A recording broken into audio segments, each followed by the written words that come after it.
Chapter 4 of the Last Keys of Freemasonry. The Fellow Craft. Life manifests not only through action on the physical plane, but through human emotion and sentiment. This is the type of energy taken up by the student when he starts his labors in the fellow craft. From youth with its smiling face, he passes on to the greater responsibilities of manhood.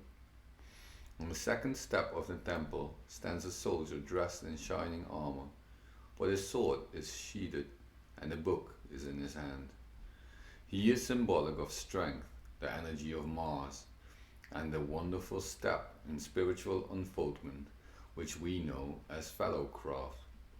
Through each one of us course the fiery rays of human emotion, a great seething cauldron of power behind each expression of human energy.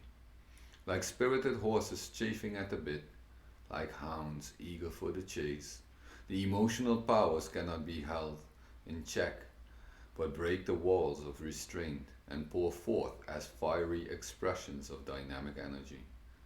This great principle of emotion we know as the second murderer of Hiram. Through the perversion of human emotions, there comes into the world untold sorrow, which through reaction manifests in the mental and physical bodies. It is strange how divine powers may become perverted until each expression and urge becomes a ruffian and a murderer. The divine compassion of the gods manifests in this world of form very differently than in the realms of light.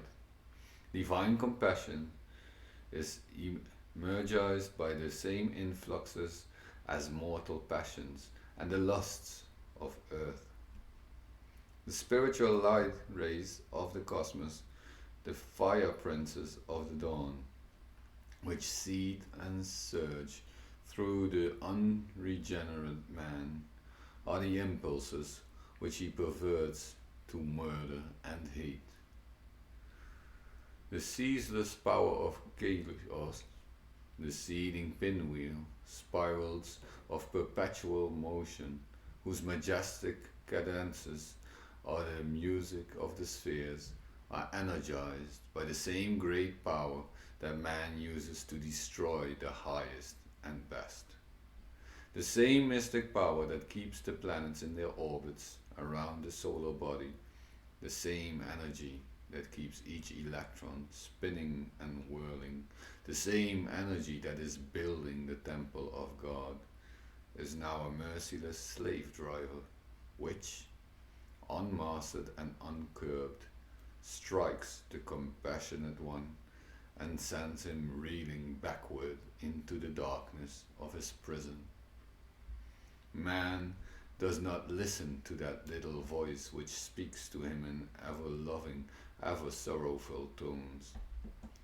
This voice speaks of the peace accompanying the constructive application of energy which he must chain if he would master the powers of creation. How long will it take King Hiram of Tyre, the warrior of the second step, symbolic of the fellow craft of the cosmic lodge, to teach mankind the lesson of self-mastery? The teacher can do it only as he daily depicts the miseries which are the result of uncurbed appetites. The strength of man was not given to be used destructively, but that he might build a temple worthy to be the dwelling place of the great architect of the universe. God is glorifying himself through the individualized portions of himself, and is slowly teaching these individualized portions to understand and glorify the whole. The day has come when fellow craftsmen must know and apply their knowledge. The last key to their grade is the mastery of emotion, which places the energy of the universe at their disposal. Man can only expect to be entrusted with great power by proving his ability to use it constructively and selflessly. When the Mason learns that the key to the warrior on the block is the proper application of the dynamo of living power, he has learned the mystery of his craft. The seething energies of Lucifer are in his hands, and before he may step onward and upward, he must prove his ability to properly apply energy. He must follow in the footsteps of his forefather, Tubal-Cain, who with the mighty strength of the war god hammered his sword into a plowshare. Incessant vigilance over thought, action, and desire is indispensable to those who wish to make progress in the unfolding of their own being, and the fellow craft's degree is the degree of transmutation. The hand that slays must lift the fallen, while the lips given to cursing must start to pray. The heart that hates must learn the mystery of compassion, as the result of a deeper and more perfect understanding of man's relation to his brother. The firm, kind hand of the Spirit must curb the flaming powers of emotion with an iron grip. In the realization and application of these principles lies the key of the fellow craft. In this degree, the 2 points of the compass, one higher than the other, symbolize the heart and the mind. And with the expression of the higher emotions, the heart point of the compass is liberated from the square, which is an instrument used to measure the block of matter, and therefore symbolizes form. A large percentage of the people of the world at the present time are passing through, spiritually, the degree of the fellow craft, which is its 5 senses. The sense perceptions come under the control of the emotional energies. Therefore, the development of the senses is necessary to the constructive expression of the fellow craft power.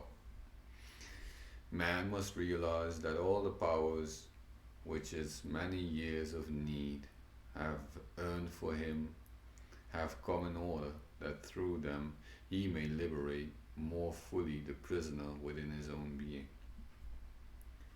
As the fellow craft degree is the middle of the 3, the spiritual duty of each member is to reach the point of poise or balance, which is always secured between extremes. The mastery of expression is also to be found in this degree. The key words of the fellow craft may be briefly defined as compassion, poise, and transmutation. In the fellow craft degree is concealed the dynamo of human life.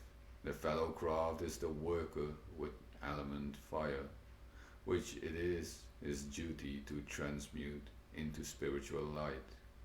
The heart is the center of his activity, and it is while in this degree that the human side of the nature with its constructive emotions should be brought out and emphasized. But all of these expressions of the human heart must become transmuted into the emotionless compassion of the gods, who despite the suffering of the moment gaze down upon mankind and see that it is good.